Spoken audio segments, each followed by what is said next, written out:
Welcome back, designers. In today's tutorial, I will be demonstrating how to create a very easy animated GIF on Adobe Photoshop.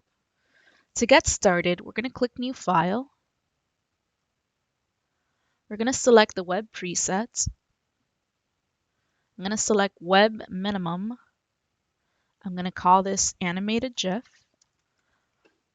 And I'm going to change the background contents from white to transparent because I want to make sure I have a transparent background.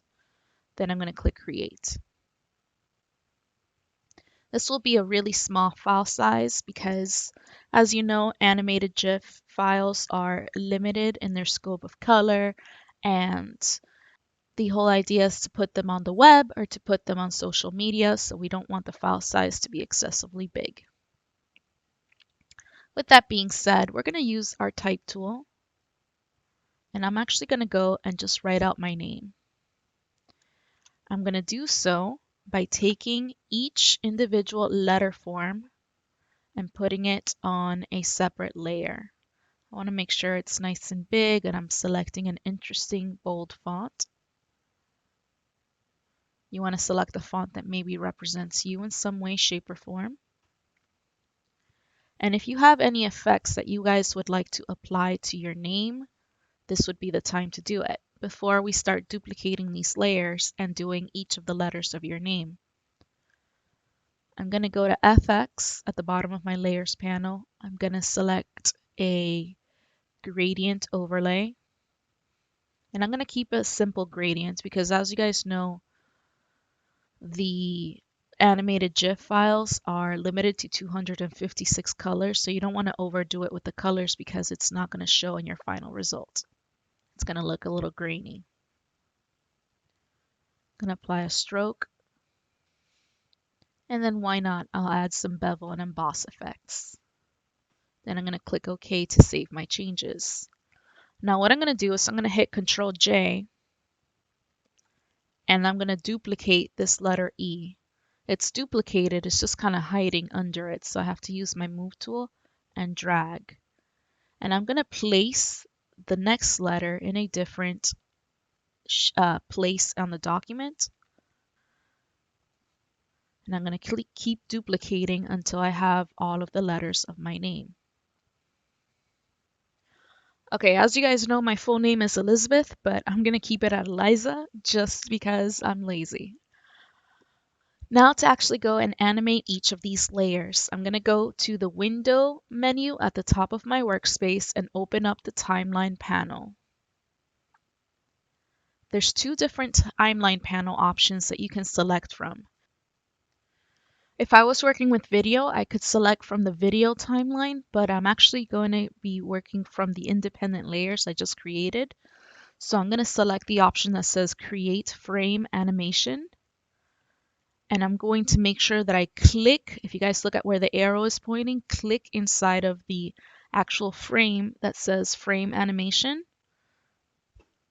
And you guys will see that it's going to convert my layers into one of the frames. Now this isn't what I want. I wanted to have each individual layer as a separate frame. So I'm going to go all the way to the right hand side of my timeline panel, and I'm going to select the option that says Make Frames from Layers. And you guys will see that now each layer spelling out my name is basically going and making a separate frame. So when I click play, it's basically going to go and start animating. Now there's different things that you guys can do from this point if you want your animation to look a little different. One of the things that's pretty annoying is that it's playing so fast, it's almost giving me a headache. So if you guys go under each individual frame, it's going to say 0 seconds. I'm going to go and slow it down to 0.2 seconds for each one. And this is going to slow it down enough that it's going to play pretty fast without it blinking so hard it gives you a headache. Now you can also choose how often you want your animation to play by going and clicking right under the timeline panel and selecting forever, and you can select how often the animation is going to loop. So you can have it play once, 3 times, forever, or select another option. I'm going to leave it at forever because I want it to keep animating consistently like this. So what I might consider doing is making each of the letter forms a little bigger because I kind of feel like they should take up a little bit more room on the document. So I'm going to take a moment to fix that, and then I'm going to show you guys how to export your final draft. Okay, so I'm pretty happy with it now.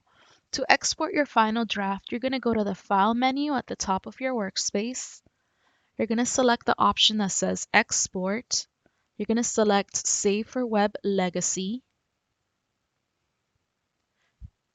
We're going to change the preset from PNG to GIF.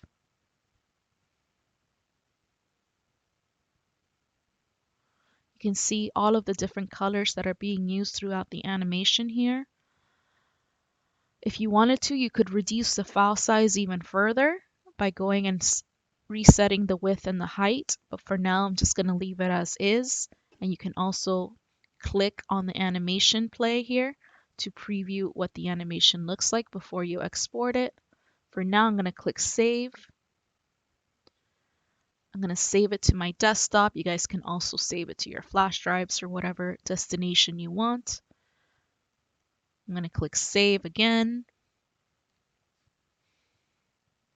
And this is what it looks like when I preview my animation. I can see a little graininess around the actual letter forms where it's just the GIF, it's not the highest quality file. Porting the transparent background because I don't have a big white frame around it. And it looks like each of the letters are just kind of dancing into infinity, which is a cool effect. So I hope you guys like the tutorial. Please hit me up in the comments if you have any questions, and I can't wait to see your own creations. Peace out.